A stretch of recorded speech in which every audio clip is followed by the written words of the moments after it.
Pai, nós te amamos e reverenciamos a tua presença neste lugar. Obrigado pela unção do teu Espírito Santo que paira sobre este lugar. Nós te amamos, Pai, e nós te honramos para sempre. Para sempre. Para sempre, Pai. Para sempre. Oh, aleluia. Para sempre. Oh. Para sempre. Para sempre. Para sempre. Aleluia. Você pode abrir sua Bíblia comigo lá em Romanos capítulo 5. E quando você abre, deixa eu te contar. Lá no Brasil, eu era gerente de uma grande indústria de nutrição animal. E às vezes a gente fazia algumas ações distribuindo uns pacotinhos assim de amostra de ração para os clientes. Para os clientes não, para os donos dos nossos clientes, porque o segmento que eu atuava era um segmento atípico de tudo, né? O nosso cliente não era o nosso comprador. E o nosso comprador não era, obviamente, nosso cliente. Mas a gente distribuía as amostras e algumas vezes, eu percebi algumas demonstradoras que a gente contratava, eu observava ela, o senhor aceita uma amostrinha? E aquilo me incomodava profundamente, porque aquilo nunca foi uma amostrinha. E eu tinha uma aversão a isso. E aí eu tinha que pegar e treinar. Era sinal que o meu trabalho não estava muito bem feito, eu tinha que treinar um pouco mais elas. Por que eu estou falando isso? Porque a partir do momento que você pega aquilo mais precioso que você tem, que poderá gerar recursos e mais recursos voltando para a sua empresa, e você fala que é uma coisa pequenininha, você está desqualificando aquilo que você tem. Dízimo e oferta, querido, nunca será uma coisa pequenininha. Eu vou dar aqui uma ofertinha, eu vou dar aqui meu diziminho. Não, querido, você está dando aquilo de mais precioso que você tem. Percebe?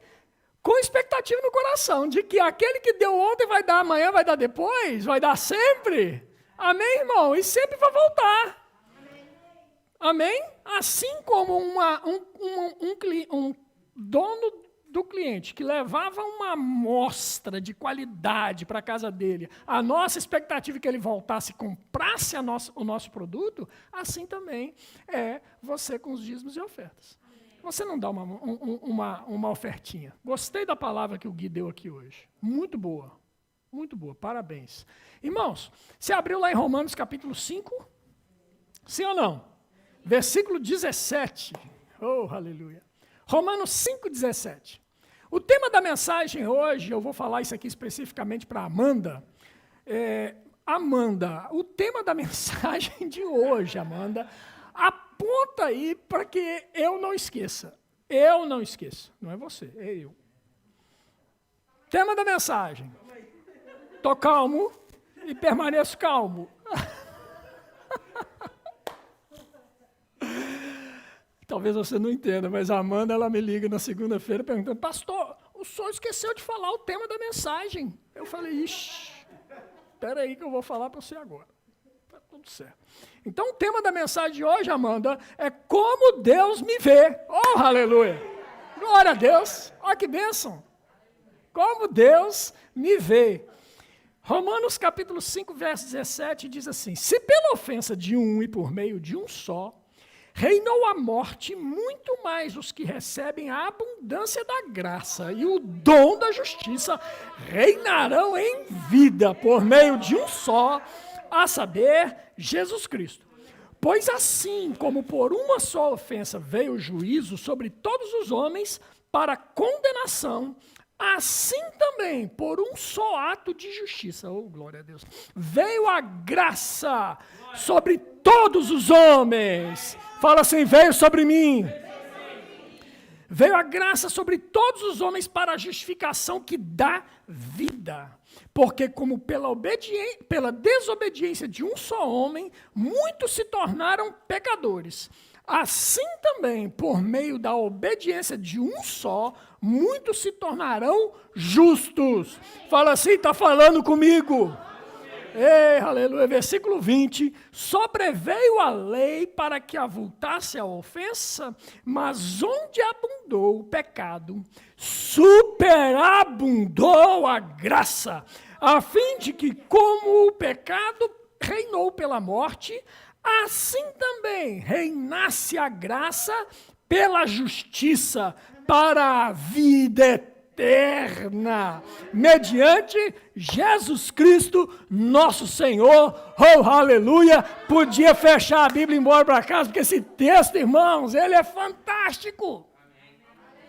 Essa passagem do apóstolo Paulo, querido, ele encerra todos os assuntos.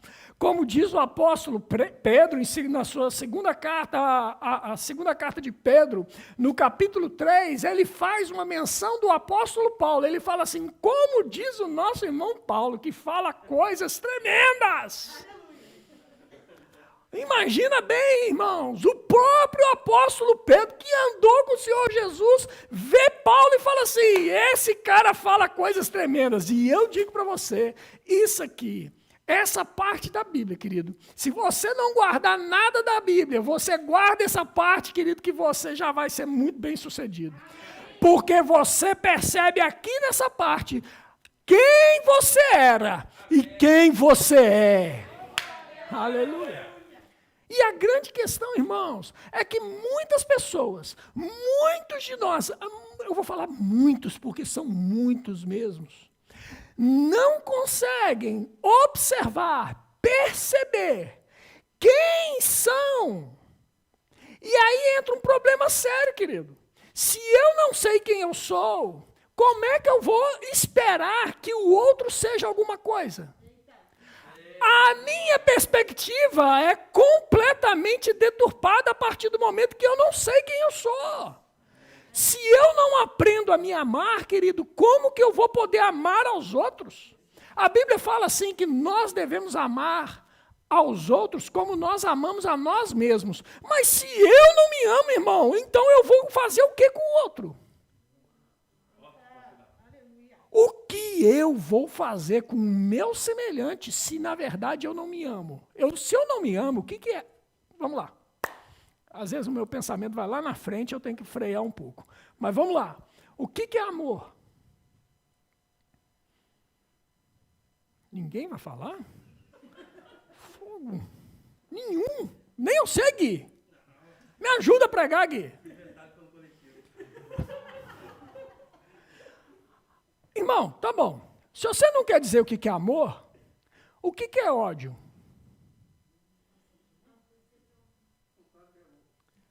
Contrário de amor.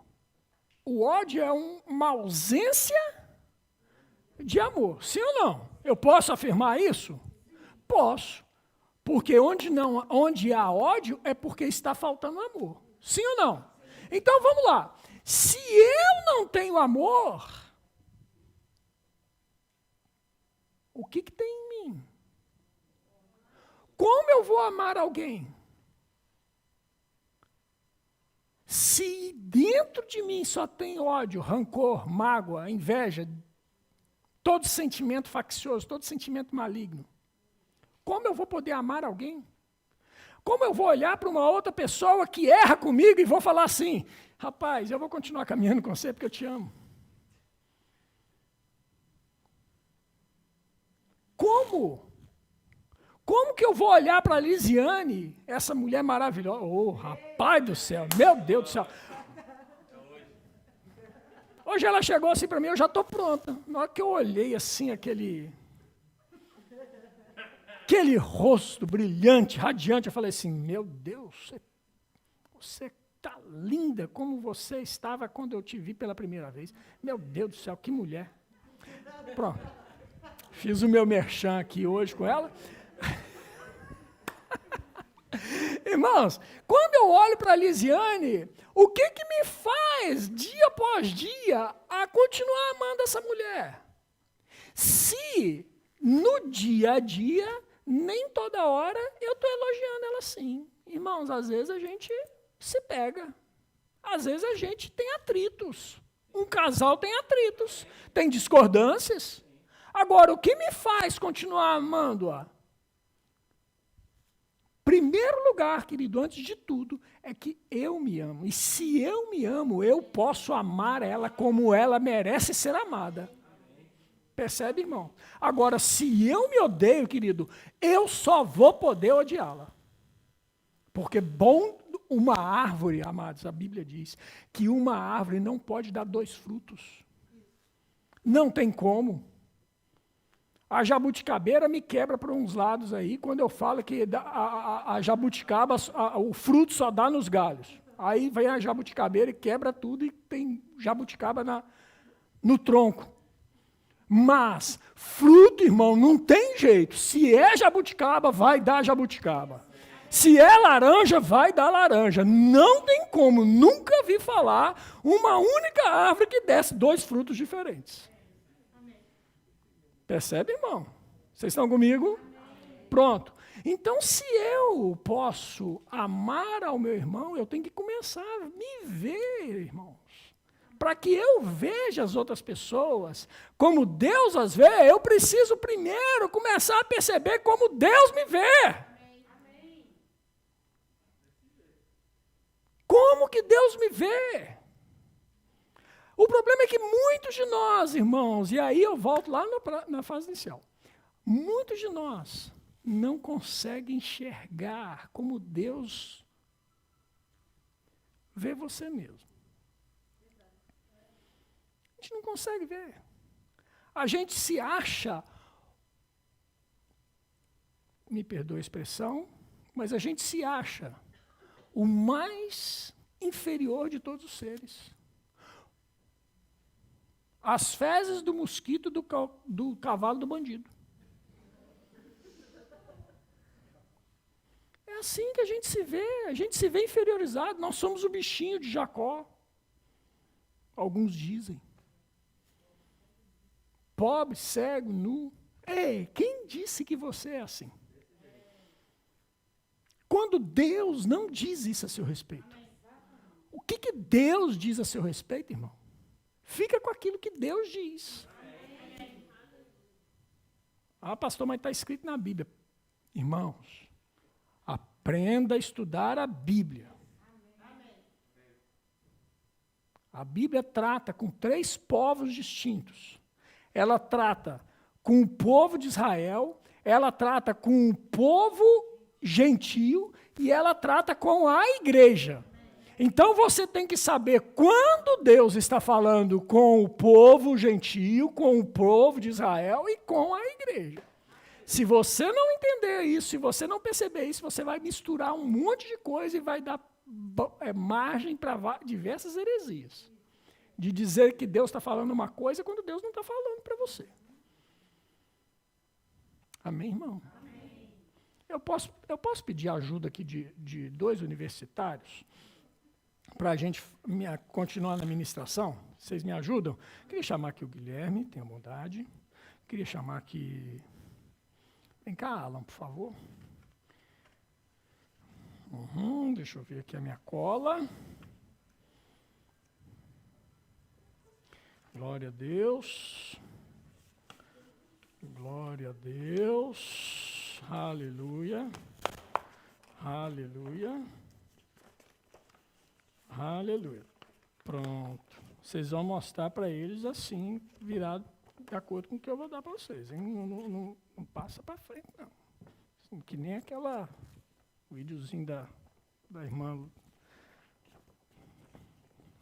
Lourinha lá que estava. Pronto. Pode virar assim.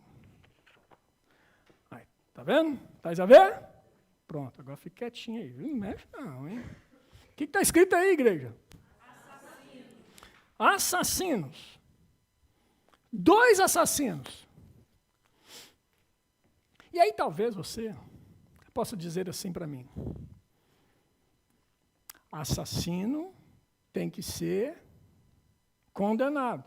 E eu vou dizer para você aonde é que eu assino. Não é um trocadilho de palavras. Mas assassino tem que ser condenado. E eu estou junto com você nisso, tá bom?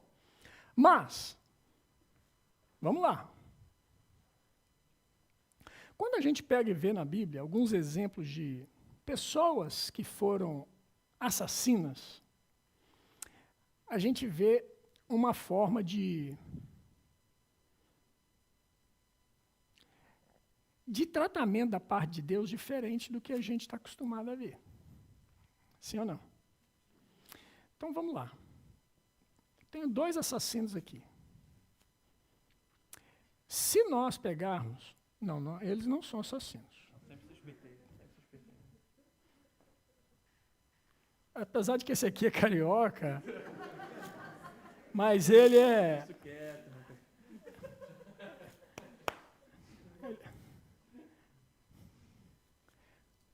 Meu pai era carioca. Viu?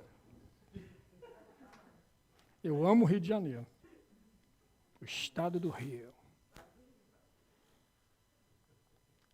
Eu ia falar aqui mas deixa quieto. Mas vamos lá, eu vou falar sobre 2 assassinos aqui pra gente primeiro, tá bom? Vocês estão comigo?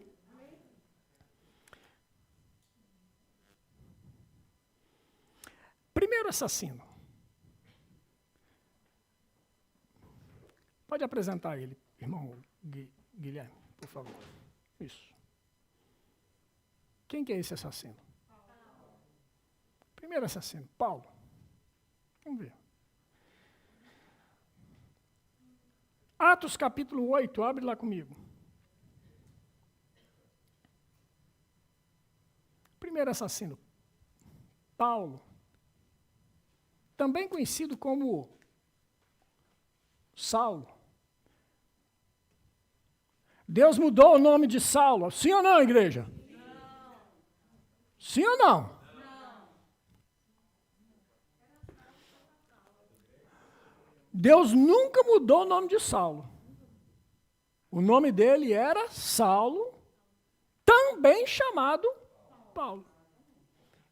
Ele nunca mudou de nome. Como, por exemplo, Deus mudou o nome de Abrão. Mudou de Abrão para quê? Abraão. Vai aprendendo aí, igreja. Mas ele nunca mudou o nome de Saulo. Saulo chamava-se Saulo e também chamado de Paulo. Por quê? Porque ele tinha 2 nacionalidades. Ele era chamado Saulo para com os quem que é, irmã? Para com os hebreus e Paulo para com os romanos. Não é isso, irmã Lúcia? Muito obrigado pela ajuda da minha mestra lá de ensinos. Obrigado, viu? Você achou? Atos capítulo 8? Sim. Diz assim: e Saulo consentia na sua morte. Na morte de quem? Estevão. Não, é Estevão ou Estevão, Guilherme? Estevão. E Saulo consentia na sua morte. Naquele dia levantou-se grande perseguição para a igreja em Jerusalém. E todos, exceto os apóstolos, foram dispersos pelas regiões da Judéia e Samaria. Alguns homens piedosos sepultaram Estevão e fizeram um grande pranto sobre ele. Saulo, porém, assolava a igreja, entrando pelas casas e arrastando homens e mulheres, encerrava-os no cárcere. Olha aqui para mim. Paulo, por ser o maior representante do Sinédrio naquele lugar, ele tinha a oportunidade de parar o apedrejamento. Ok? Por isso eles colocavam as roupas aos pés de Paulo. E ao colocar as roupas aos pés de Paulo, Paulo poderia devolver a roupa. Se ele devolvesse a roupa, tinha que parar o apedrejamento. Mas se ele recolhesse, retivesse a roupa, pode continuar o apedrejamento. Paulo consentiu no apedrejamento de Estevão. E ao sair dali, ele saiu para caçar, irmãos. A palavra é essa, caçar cristãos, para matar cada um que ele encontrasse pelo caminho.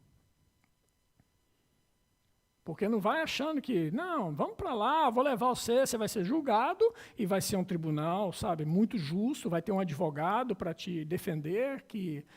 Não, irmãos, tinha isso não. Era sentenciado praticamente. Se Paulo botasse a mão na pessoa, sentença de morte. Olha lá no capítulo 9, no capítulo 9, versículo 1. Saulo, respirando ainda ameaças e morte contra os discípulos do Senhor, dirigiu-se ao sumo sacerdote e lhe pediu cartas para a sinagoga de Damasco, a fim de que, caso achasse alguns dos que eram do caminho, assim homens como mulheres, os levasse presos para Jerusalém. O objetivo de Paulo tinha sangue nos olhos, na expressão que nós conhecemos hoje. Sangue nos olhos. Então, agora vamos fazer assim. Paulo assassino. Agora eu pergunto para você. Você, ao ver Paulo hoje, você imaginaria ele um assassino se não fosse pelas Escrituras nos contar? Não. Houve uma transformação na vida desse homem, que o deu condição de estar na posição que ele está, sem qualquer sentimento de culpa ou condenação, como se aqueles pecados que ele cometera jamais tivesse existido sobre ele. Uma condição de justo. Por quê? Porque Deus o fez justo. E por causa deste homem, você tem aí mais da metade do Novo Testamento nas suas mãos. As cartas doutrinárias que hoje nos regem estão nas nossas mãos, porque Paulo escreveu. Amém. Cada uma delas. Romanos, Coríntios, Gálatas, Efésios, Filipenses, Colossenses, Tessalonicenses. Tudo escrito por ele. Filemão, 1 Timóteo, 2 Timóteo, obrigado. Mas, e ainda há alguns atribuem Hebreus a Paulo. Então, você imagina, por causa desse homem, que talvez se tivesse sentado hoje do seu lado um assassino, você mudaria de lugar. Talvez eu me mudaria de lugar. Por quê? Porque nós estamos olhando as pessoas que estão à nossa volta como nós, com os nossos olhos, e não como Deus as vê. E nós precisamos começar a olhar para as pessoas como Deus as vê. Assim como eu devo olhar para mim mesmo, como Deus me vê. Como Deus me vê. Pode abaixar o cartazinho. Agora vamos para esse outro cidadão aqui. Vamos descobrir que assassino era esse. Pode trocar, pode mostrar aí, por favor.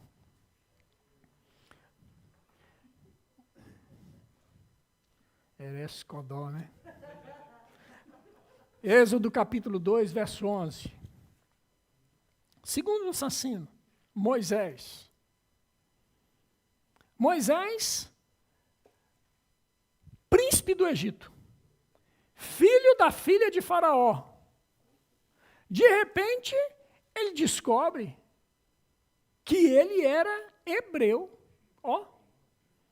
Mas ele estava no palácio e um belo dia ele sai para passear. Quando ele sai para passear, ele vê uma discussão entre um escravo hebreu sendo chicoteado por um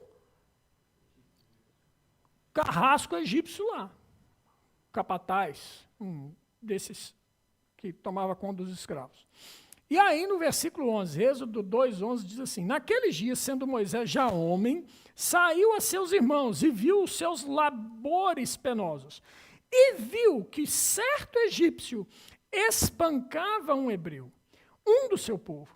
Olhou de um e de outro lado, e vendo que não havia ali ninguém, matou o egípcio e escondeu. Ó, escondeu na areia. Achou que ninguém estava vendo. Assassino. Como é que chama aquela coisa lá que tem lá no direito, irmã Lúcia? Quem sabe me ajuda aí? Ocultação de cadáver e mais um monte de crime que ele cometeu aí.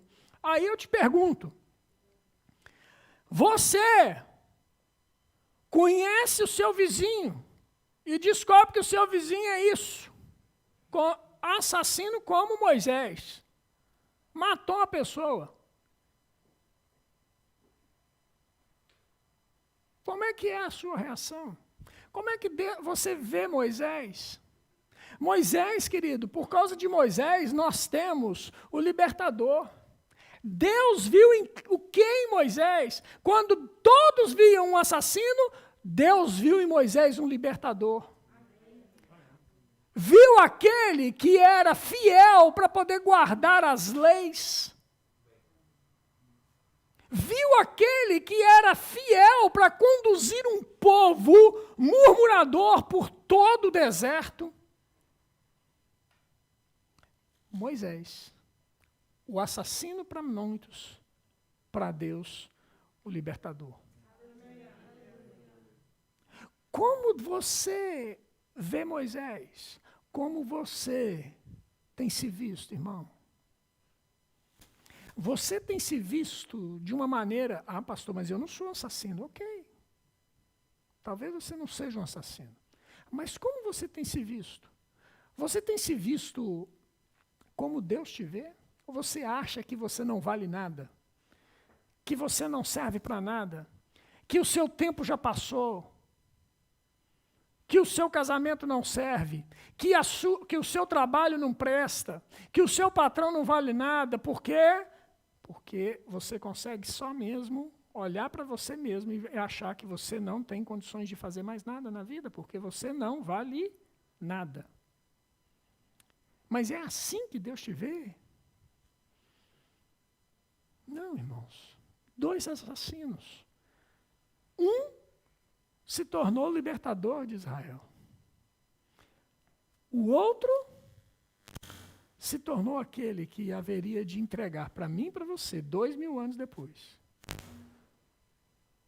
Escrituras que mudariam a nossa maneira de enxergar a Deus e enxergar a nós mesmos. Obrigado, meninos. Podem se sentar. Pode levar com você de presente.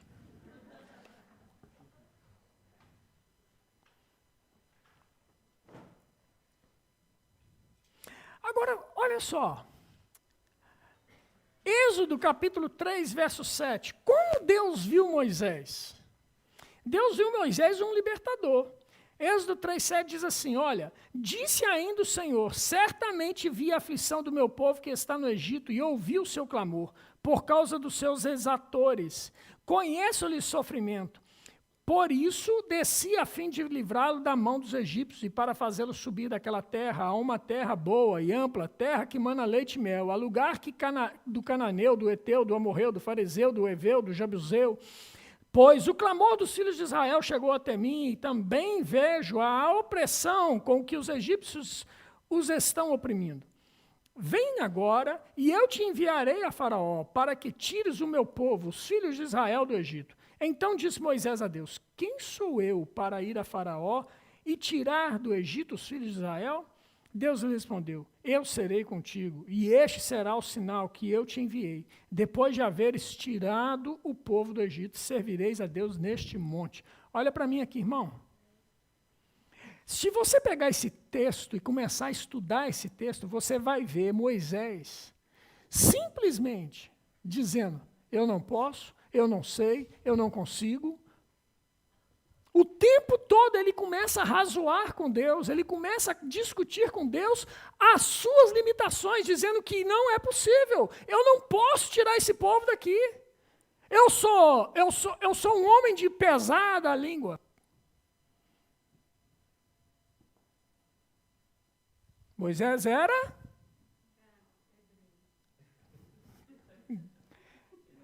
hebreu. Aonde está escrito que Moisés era gago? Quantos de vocês já ouviram isso? Todos nós já ouvimos isso. A Bíblia nunca disse que Moisés era gago. Vamos lá? Moisés foi criado aonde? No Egito. No palácio. Ele aprendeu qual língua? Egípcia. Sim ou não? Aí agora ele vai conversar com Deus e Deus fala com ele e fala para ele falar a quem? Aos hebreus. Por mais que Moisés tivesse o conhecimento de línguas, ele, ao se expressar, não conseguia se expressar bem. É mais ou menos como se eu trouxer aqui, por favor, Guilherme, tenha bondade, vem aqui. O Guilherme vai agora, se eu e ele começarmos a conversar aqui, eu for falar em inglês, eu vou falar de uma forma, pessimamente, porque eu não falo inglês. Mas ele não, ele domina a língua, então ele vai falar de outra, ok? Mas ainda que ele fale o inglês muito bem, ele tem um negócio chamado sotaque. Sim ou não? Sim. Que você distingue. Isso não é um inglês nativo, apesar de que parece um nórdico. Parece, né? Obrigado. Percebe, irmãos?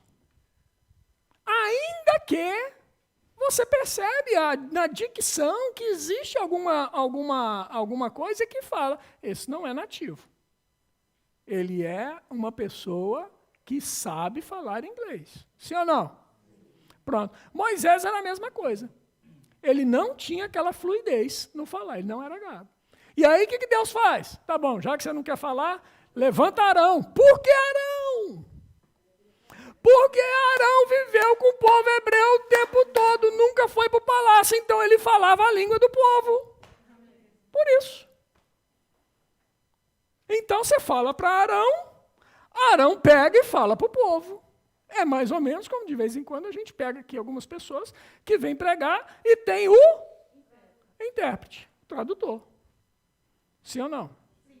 Então pronto. Moisés começou a falar que ele era pesado de língua. Ele não ia dar conta. Quem sou eu? A autoestima de Moisés chegava no máximo no calcanhar dele. Baixíssima. Baixíssima. Ainda mais porque ele carregava sobre os seus ombros o peso de um assassinato. Então ele não se achava digno. E assim, queridos, muitos de nós vivemos na vida cristã. Deus nos comprou, Deus pagou o preço por mim e por você, Deus nos vê altamente capazes para poder fazer a obra que Ele nos confia, mas a gente olha para nós mesmos e fala assim, o senhor errou, o senhor está errado. Como eu vou ser um pastor, sendo que há 5 anos atrás eu falei mal da minha mulher. Ou eu traí a minha esposa. Ou eu isso. Ou eu aquilo. E a gente começa a colocar em cima de nós o fardo do pecado passado que o próprio Senhor Jesus removeu. E a gente vai lá, acha o lugar no oceano onde Jesus jogou os nossos pecados, no mais profundo, e fica caçando até achar. Na hora que acha, pesca ele de novo e coloca. Sabe por quê? Porque a gente gosta de se martirizar. A gente gosta de martirizar, de nos fazer de vítimas. Deixa eu ver onde é que está meu pecado de estimação. Olha lá, tá. Olha, eu gostava tanto quando eu era aquele prostituto. Eu era um prostituto. Eu gosto tanto quando eu era aquele assassino. Mas Jesus me libertou, mas eu era um assassino. Irmãos, aquilo que o diabo fez na sua vida, querido, esquece aquilo, porque Jesus já te perdoou. Pronto, segue a vida. Segue para frente. Não tem que ficar voltando ao mar do esquecimento para pescar novamente aquilo que Jesus já jogou lá, irmão. Amém, irmão? Deixa aquilo enterrado, irmão. Para de desenterrar e começa a se ver como Deus te vê. Aleluia. Bora para frente. Viu como Deus viu Moisés, né? Agora vamos lá. Vamos voltar para Paulo. Atos capítulo 13.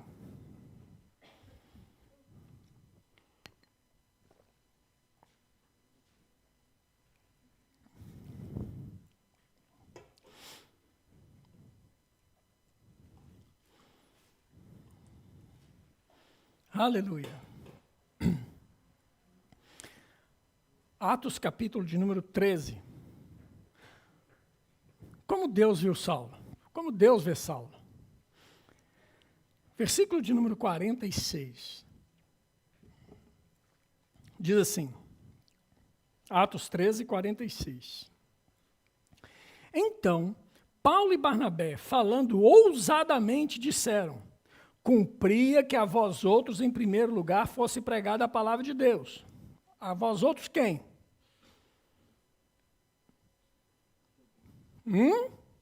Ao povo de Israel. Ok? Cumprisse que fosse pregado primeiro para vocês.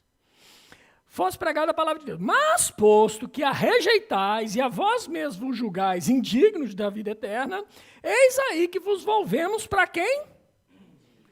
Fala assim, para mim. Ele se voltou para os gentios. Versículo 47. Porque o Senhor assim nolo determinou.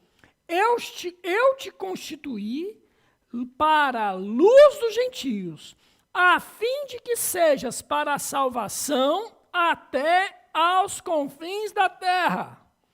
Os gentios, ouvindo isto, regozijavam-se e glorificavam a palavra do Senhor. E creram todos os que haviam sido destinados para a vida eterna. Olha para mim aqui agora, irmão.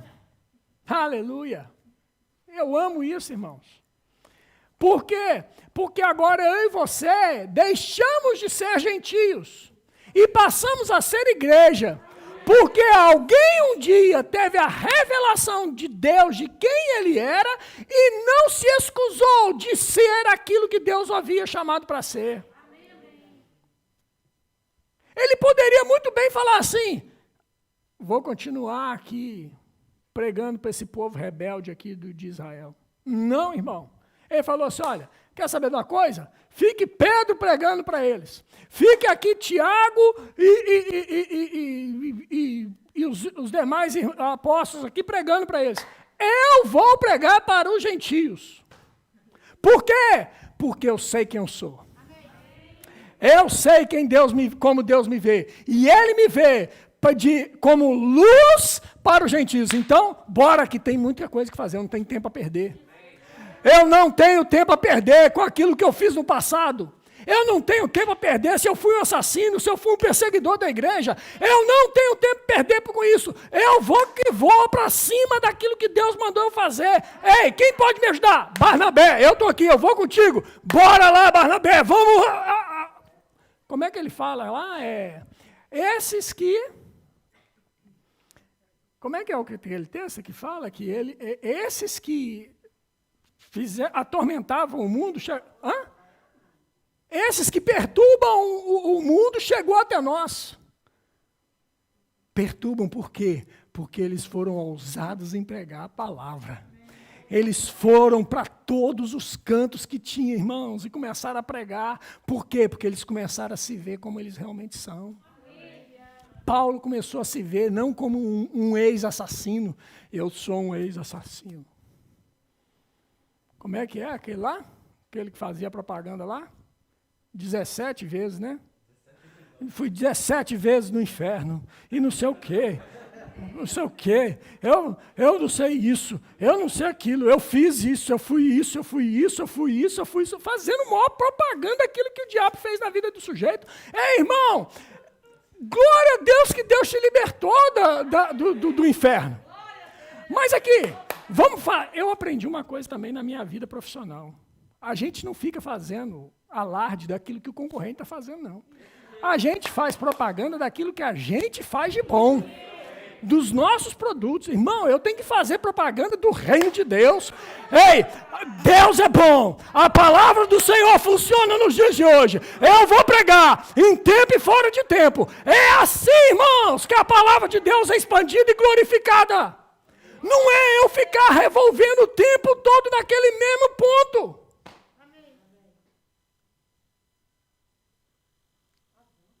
Avança. Avança! Avança! Eu sou o quê? O que a Bíblia diz? Eu sou nova criatura. As coisas velhas ficaram para trás, e eis que tudo se fez novo. Nova vida, nova história. Nova página. Escreve, irmão, uma nova página. Vai escrevendo o novo.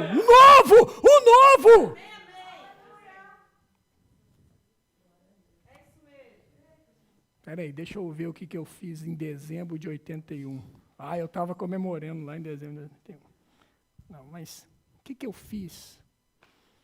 O que eu fiz? Aí pega lá, volta lá na agenda, começa a olhar. Os seus podres. Para, irmão. Começa a se ver como Deus te vê. Olha para cima.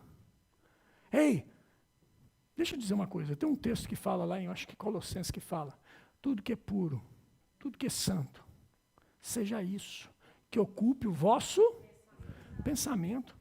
Ei, irmãos, eu nunca ouvi falar que pecado deve ficar ocupando a minha mente, não.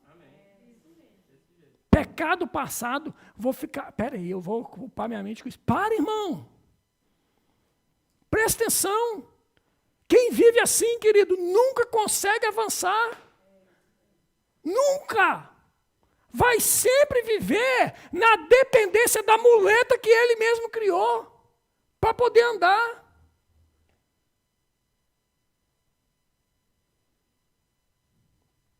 Deixa o pecado no passado. Isso não te pertence mais. Não faz parte de você, irmão. Não faz parte de nós. Nossa vida está oculta em Cristo. Amém, irmãos? Para a gente começar a caminhar para encerrar, vamos lá. E você? Como Deus te vê? E você? Como Deus te vê? Abre lá comigo em 1 Pedro.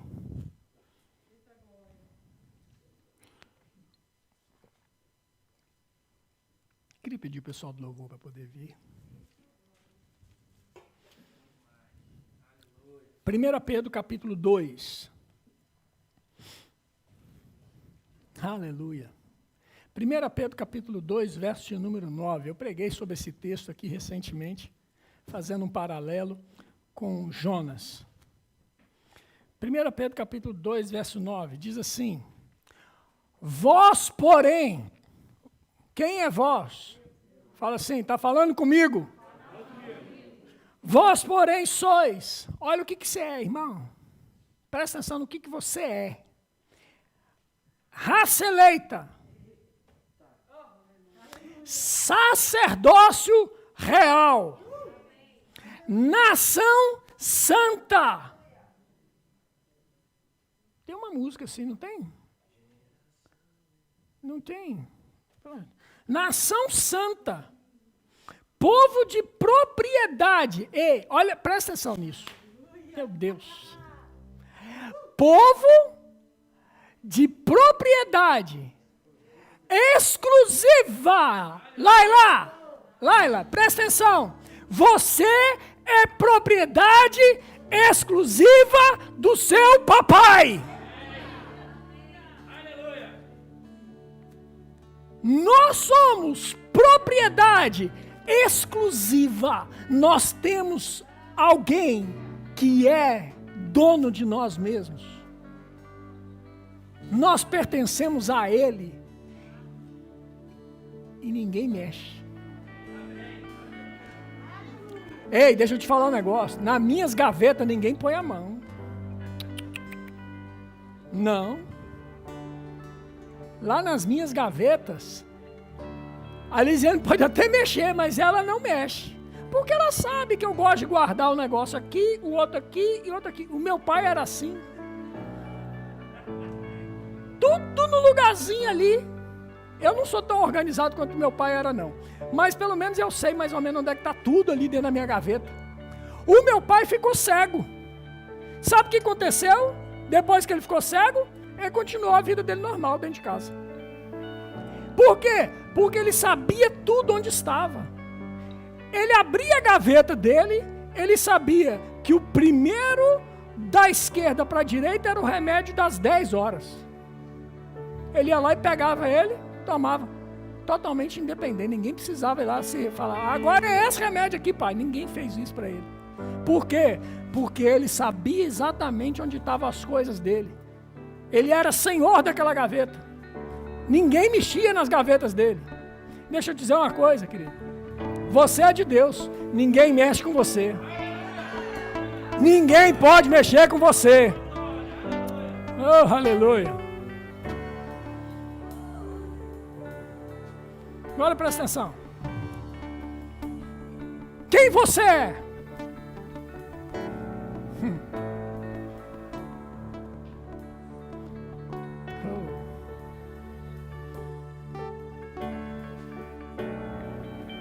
Quem eu e você somos? Eu sou uma nova criatura. Eu sou feitura de Deus, criado em Cristo, em verdadeira santidade e justiça. Eu sou filho de Deus, sou herdeiro de Deus e co-herdeiro com Cristo. Eu sou rei e sacerdote, eu sou propriedade exclusiva de Deus, geração eleita. Eu sou justiça de Deus em Cristo. Eu sou cabeça e não cauda. E eu estou sempre por cima e nunca por baixo. Eu sou abençoado com toda sorte de bênçãos. Eu sou santificado em Cristo. Eu sou luz do mundo e sal da terra. Eu sou um adorador. Eu sou um semeador. Eu sou mais que vencedor. Eu sou morada de Deus no Espírito. Eu sou o templo e morada do Espírito Santo. Eu sou livre da doença, da miséria e de toda maldição. Eu sou livre da condenação e do pecado. Eu sou livre do domínio das trevas. Fui transportado para o reino da luz. Eu sou curado pelas pisaduras de Jesus. Eu sou guardado pelos anjos do Senhor. Eu sou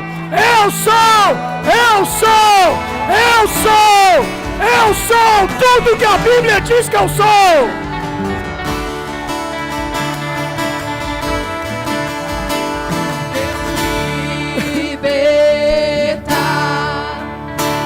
Enfim será, sou filho de Deus, sim eu sou. Em tua casa, ó Pai, há lugar pra mim. Sou filho de Deus.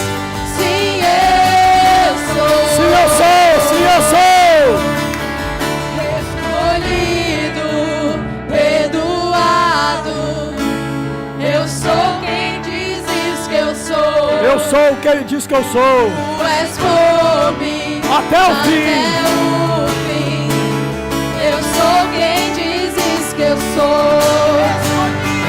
Escolhido,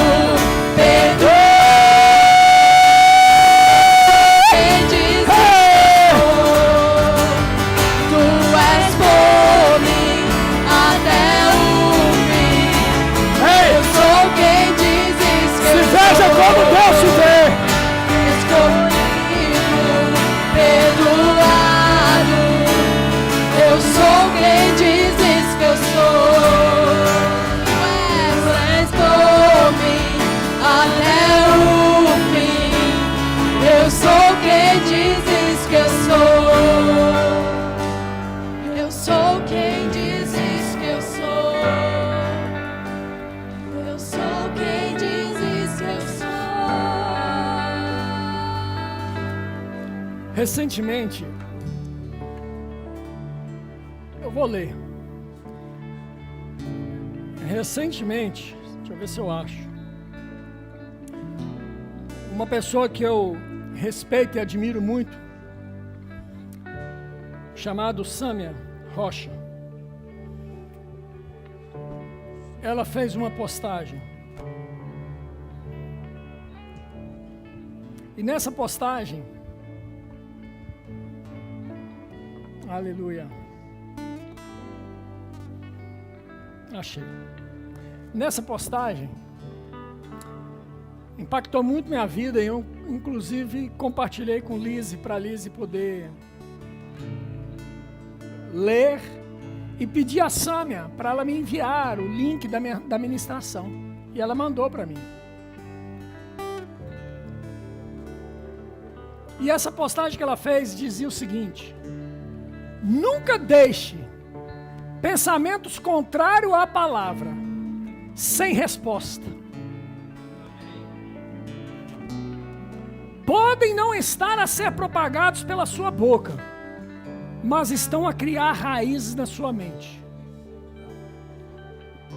Assim como a fé chega pelo ouvir, mas para que ela tenha uma ação correspondente, ela tem que ser falada, tem que ser dita aquilo que eu creio. A conivência com os pensamentos errados que chegam no nosso ouvido, se não tiverem uma palavra contrária a esses pensamentos, vão ser criadas raízes na minha própria vida. Percebe, irmãos? Se começar a chegar na minha mente pensamentos de que eu não sou, de que eu não posso, de que eu não tenho, esses pensamentos não podem simplesmente ficar no âmbito dos pensamentos. Precisa haver, da minha parte, uma ação correspondente de rechaçar isso. Isso é o que a Bíblia nos ensina em Efésios, a respeito de dardos inflamados do maligno. Precisam ser combatidos com o quê? Com o escudo da fé. E como que a fé pode ser colocado em prática? Criei, por isso falei. Chegou uma mensagem. Como é que é o escudo da fé entre ação? Palavra nela. Você não pode. Deus diz que eu posso todas as coisas porque Ele me fortalece. Isso é o escudo da fé. Agora, se eu me calo, aquele eu não posso vai criando raízes. E vai sendo estabelecidas verdades dentro de mim que não são as verdades da palavra. Até o ponto, querido, que eu já não sei mais quem eu sou. Eu já não sei mais o que eu tenho. E eu já não sei mais o que eu posso. Então, como diz aquela velha história, se eu entrei num prédio e chego no elevador e falo para o assessorista fala para mim, qual andar? Eu, qualquer um, estou no prédio errado mesmo. Irmão, a mesma história. Depois que criou raízes, as mentiras criaram raízes dentro de mim. O que vier, eu aceito. E a minha vida vai cada vez de mal a pior. Aprenda. Palavras malditas. Malditas. Palavras mal colocadas que chegam até mim não podem ficar sem respostas. Dê uma resposta à altura dessas inverdades.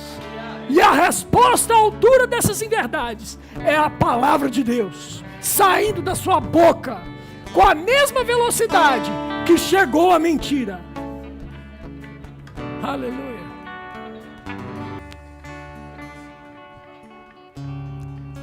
Porventura tem alguém aqui nessa manhã que nunca tenha feito de Jesus o Senhor da sua vida? Como é que faz isso, pastor?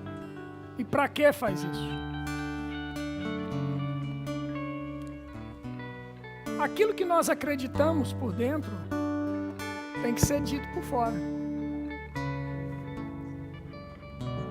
Eu amo a minha esposa. Não basta eu dizer, ela tem que saber isso. Sim ou não? Sim também. Não basta você falar que, não, eu acredito em Deus. Mas se você não disser isso com a sua boca e passar a viver isso, você precisa dizer. Romanos capítulo 10, verso 9, nos ensina isso. Por isso nós precisamos falar. Tudo parte, querido, daquilo que nós falamos. Esse mundo que você vive foi criado pela palavra. Deus disse, haja e houve. Haja luz e houve luz. Haja terra e houve terra. Haja separação e houve separação. Haja animais e houve animais. Percebe, irmão? Então você precisa dizer. O que você precisa dizer? Você precisa dizer aquilo que você crê por dentro. Por exemplo, você acredita que Deus enviou o seu Filho Jesus aqui nessa terra? Você acredita nisso? Sim ou não? Acredita? Você acredita que esse Jesus, Filho de Deus, morreu por você? Perdoando os seus pecados? Sim ou não? Acredita nisso? Pronto. Você acredita que Ele ressuscitou? Acredita? Você acredita que um dia Ele vai voltar para te buscar, para viver para sempre com Ele? Acredita? Pronto. Se você acredita nessas coisas, você acredita nas mesmas coisas que eu acredito.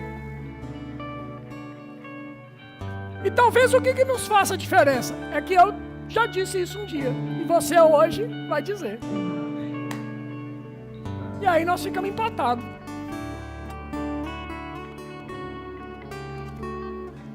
Se você está aqui nessa manhã e nunca fez de Jesus o Senhor, te declarando com a sua boca, eu gostaria que você repetisse aí onde você está, essa oração que eu vou fazer. Fala assim comigo: Senhor Deus, eu creio que Deus enviou Jesus Cristo nessa terra para morrer no meu lugar, perdoar os meus pecados e me dar uma nova vida. Eu creio que Jesus ressuscitou, está vivo e voltará, e para sempre eu estarei com Ele. Amém. Amém.